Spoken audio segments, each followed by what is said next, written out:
რამდენად ხარისხიანია საქართველოში ეგრეთ წოდებული სამშენებლო ბუმის პერიოდში აშენებული საცხოვრებელი სახლები. პარლამენტის მენაშენეთა პრობლემების შემსწავლელი კომისიის თავმჯდომარე ტევესამთან სკანდალურ განცხადებას აკეთებს. თამაზ ავდალიანის თქმით, დედაქალაქში ბოლო წლებში აშენებული საცხოვრებელი სახლები დანგრევის რეალური საფრთხის წინაშე დგას. მისივე თქმით, იაფი და სწრაფი მშენებლობები ხშირ შემთხვევაში ხარისხის ხარჯზე სრულდებოდა, თუმცა კონკრეტული სამშენებლო კომპანიების დასახელებისგან თავს იკავებს.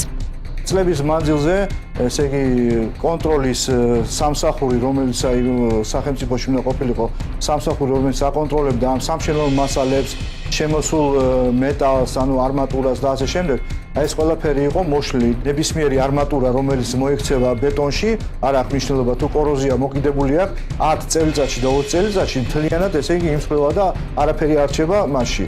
და აი ზუსტად ეგეთი უამრავია და ჩვენ ვცდილობთ დავადგინოთ სა და როდის და გარკვეული პერიოდიკის თანმიმდევრობით როდის ჩენდა ეს სახლები და ეს კორპუსები. თამაზ ავდალიანის განცხადებით არსებული ხელისუფლების პირობებში იგეგმება სპეციალური ფონდების შექმნა, რომლებიც საკუთარ რესურსებს საცხოვრებელი სახლების გამაგრებისკენ მიმართავს.